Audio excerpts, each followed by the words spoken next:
Cash వేయడం జరిగింది, writ వేయడం జరిగింది, ప్రొటెక్షన్ అడిగాను, సెక్యూరిటీ అడిగాను, గన్ లైసెన్స్ అప్లై చేయడం జరిగింది.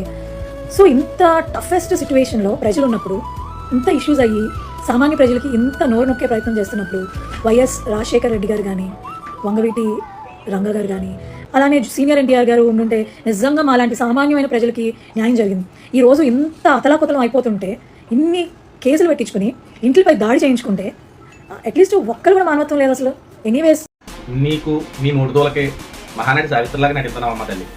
నీకు మళ్ళీ ఎన్టీఆర్ గారు చనిపోయిన ఆయన కావాలి, నీకు రంగా గారి మద్దతు కావాలి, మళ్ళీ రాజశేఖర రెడ్డి గారి మద్దతు కావాలి, ఇంకా మద్దతు కావాలమ్మా నీకు. మనేమో మాయావతి గారి మద్దతు, నేషనల్ ఇంటర్నేషనల్ మొత్తం అలా నీకు ప్రపంచంలో ఉన్న వాళ్ళందరూ ఇప్పుడు అంబానీ, ఒబామా ఇటువంటి వాళ్ళ మద్దతు కూడా కావాల్సి వచ్చింది. మనం అంటూ మన నోడు దోలు ఎక్కి మనం మాట్లాడుకునే ఉండి ఇవాళ పరిస్థితి నీకు రాదు కదా. మనం ఇక్కడ గురించి పీకల గురించి మాట్లాడి మన ఇష్టం వచ్చి చెలరేగిపోయి అసలు నా అంత లేదు, సోషల్ మీడియాలో హైప్ అయిపోతాను, నన్ను అలాంటి ఈ ప్రపంచం అంతా గుర్తించేస్తుంది పవన్ కళ్యాణ్ గారు విమర్శించేస్తే. దోలు తీసుకొస్తే పవన్ కళ్యాణ్ గారి జోలికి వస్తే నీకంటే పెద్ద పెద్ద వస్తాదులు అయిపోయారు. అజ్ఞాతంలో కొంతమంది పోతే పర్లోక ప్రయాణం కొంతమంది చేశారు.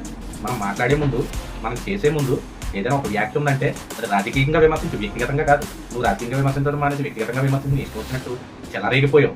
చెలరేగిపోతే ఏమవుతుంది? కేసులే పెడతారు. అధికారం ఉందని పెట్టరు. మనం అడ్డదారులు అడ్డదిట్టంగా మాట్లాడితే ఖచ్చితంగా పెడతారు.